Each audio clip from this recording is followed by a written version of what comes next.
Abay, may nakapagtimbre sa atin. Si Meow Meow pala nangangalmot naman sa challenger section ng Tata Steel. Aba, talaga. Pag-aaralan po natin, ang kanyang round 1 ay Grandmaster kagad.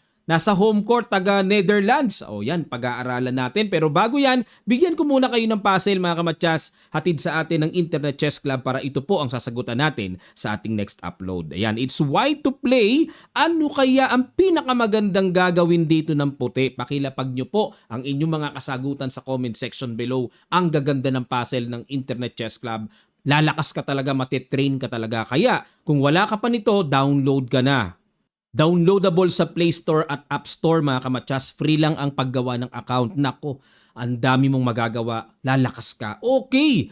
Puti dito si Meow Meow, black si Max Warmerdam ng Netherlands. At mamaya po, makikita natin sino-sino naman ang mga naimbitahan ditong mga players sa Challenger section. 14 din sila, single round robin. Ang ginawa ni Meow Meow, nag-E4. C5 naman si Warmerdam. Knight C3. Aba, mukhang gagawin yata opening ni Coach ah. Ay, kamunti. Kala ko mag-E4 eh. O, Sicilian Grand Prix, paborito natin yan. Pero nag-D4 mga kamatsas. Parang ginawa ni Wesley tong D4 na to ah. Kain-kain, Knight C6 yung nagpapatempo. Ah, dito ang ginawa ni Wesley, nag-Queen D3. Laro niya kay ano mga kamatsas? Laro ni Wesley kay Nihal Sarin. O, natandaan ko na. Sa Rapid yata yon na gumanon si Wesley tapos napagtempo-tempohan yung kanyang queen, talo si Wesley kay Nihal Sarin. Tapos nakainan ng bishop doon, anong knight. Tandaan nyo po mga kamatsas, ayun. Pero dito si Meow Meow ang ginawang line, Queen D2, dyan umatras sa Queen D2. Ayun oh, kakaiba. Nag G6, B3, ayun. Bishop H6. Ah, grabe, tinusok agad ang Reyna. At in F4 lang si Nangga. At nag-Knight F6, Bishop B2, develop, castling. At nag-castling queenside. Kanino ko ba nakita ito? Parang sa laro ng ating kababayan na si FIDE Master Alikin Nuri. Ayan, parang ginawa ni Nuri ito eh. Ewan ko kung kaninong laban yon, pero laro ni Nuri, Alikain. Player natin yon. Nag-A5 ang gustong mangyari ni Warmerdam, bombahin si Meow Meow. Nako, ingatan mo yan. Gusto ni Meow Meow yung atakihan. Nag-A4, pinigilan. Ano? Kasi po, yung ganitong idea, ididiretso talaga yan. Ipapakain na talaga yan para lang magkaroon ng malakas sa pressure. Later on ang black dyan. Eh ayaw ni Meow Meow ng ganon. Kaya binalak niya ang A4 square. At nag-Bishop E6. Okay, develop. Nag-Knight F3. Knight B4. Nako, talagang inilalatag na yung mga mukhang nagbabadya ng sacrifice to ah. Ayun, pagtira po ng Knight B4, yan naman ang novelty dahil ang old line na palagi ang ginagawa dito, 3 games, ay Rook C8 ang recorded. Rook C8 muna. Pero itong Knight B4, bagong luto ito ni Warmerdam.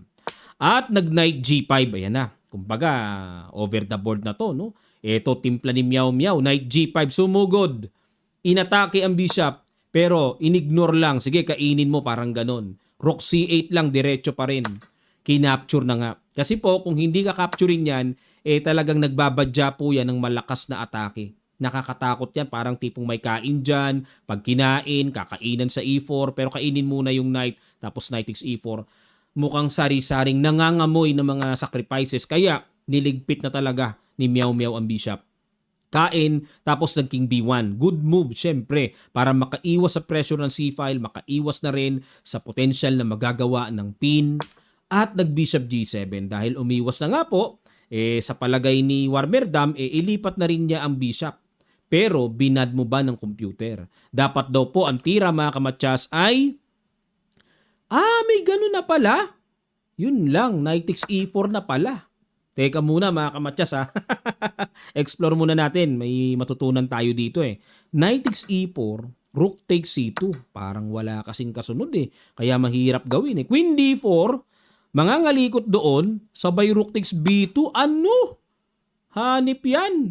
Pag nag-queen takes B2, rook takes F4. Wala. Pa one rook down? One rook down ah. Ano meron? Pagka gumanon, tutusukin doon. Magbi-bishop G7 pag nag-knight C3. O sa continuation kasi Queen E5 computer move pero sa human perspective side tayo, halimbawa kung mag Knight G3, gets ko na pagka gumanon kasi gaganon. Pambihira ito kahiwaga lamang ng isang tore dito ang puti pero lamang sa evaluation bar, check dito. Yan ang lalim ng chess. Yan ang lawak ng chess mga kamatsas.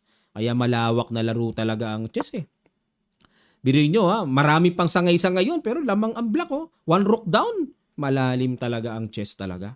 Balik tayo mga kamatsas pero ang ginawa nag-bishop G7 si Warmerdam at nag-bishop C4. Ayun, dinevelop, syempre, natutulog, lagyan ng trabaho, may threat sa E6. Ayun, hindi na mapalagay sa bishop na lakasan si Warmerdam. Binigwasan na. Alam niyo yung bigwas. Kain-kain at nag-queen C8, threat ang pawn at nag-E5. By the way again, long game po ito and face-to-face. 2 oras bawat player. Face-to-face pa. Kaya mabigatan ng mga tira dito. E5, inatake ni Meow Meow. Kinain at nag-queen E2 lang. Ayun, pag kinain kasi yun, pero depensa yung queen sa C4. Pero paano kung kainin yung pawn sa F4? Knight D7. May hiwaga dito. Teka muna, pag kinain ito, ano gagawin? Mag-rook HE1. Grabe, may ganun lang pala. Okay. Threat yung pawn sa E6. Okay, balik tayo. Nag-Knight D7, kinain lang. Ayun, na bad move naman. Kumabyos. Sumablay naman dito si Meow Meow. Dapat naman daw po ang tira, Rook HF1. Yan ang accurate. Kumbaga, parating lang, parating. Latag lang. Kumbaga, hinay-hinay lang, Ayan, balik tayo. Pero, kinapture lang ni Meow Meow. Capture and nag-Knight B5. Okay, may threat sa Knight. Maliwanag, kitang-kita. Kinapture lang. Takes doon, takes and nag-Rook D4. Pang-neutralize sa Knight na paatras. And nag-C3, pang paatras ulit. Takbo at nag-Rook C1 depensa. So dito po kitang-kita na quality up si Meow Meow pero ang evaluation bar ay pumapabor pa rin sa posisyon ni Warmerdam. Nag-Queen C5, yun lang. Siyempre, gada bad move, deduction yan ng evaluation bar. Naka-equalize si Meow Meow. Dapat daw ang tira ay Rook F6, yun lang. Parang ang passive-passive na walang gagawin naman yung Rook F6. Nakita niyo yung diferensya ng tira ng computer sa human, Kaya ang human mahahalata mong gumagamit ng computer Pag tumitira ng malayo sa human nerve, tapos parang ang hirap unawain, tapos sakto pa sa computer, ay nako todas. Yari ka sa anti-cheating system. Kaya malayo pero yan ang accurate. Ang layong matira, Kumbaga may queen naman Bakit kailangan mag-Rook F6? Yan po ang computer. Balik tayo. Queen C5. Ito kasing Queen C5, threat? Iniwan yung pawn E6, Kinain nga. Yun ang purpose ng Rook F6 pala. Para may depensa. So yun ang nagets ko na yung tira ng computer. Kasi pag umalis ang queen, may depensa na yung pawn sa E6. Nag-Rook F6 saka palang gumanon. Inihabol ni Warmerdam. Queen E4, E5. Aba! Pag kinain, sacrifice yan. Ano meron? Nag-Rook D3 lang. Ayan. Teka muna mga kamatsas. Pag kinapture ito, may Knight C3. Okay. Maliwanag na. Lipad ang queen. May check pa. Trap pala yun. Trap pala yun mga kamatsas. Hindi pwede. Kaya, nag-Rook D3 lang. Baba lang. At nag-Rook E6 dinipensahan ang pawn and nag-Rook CD1 threat ang Knight. Knight F6. Yun. Naka-good move din.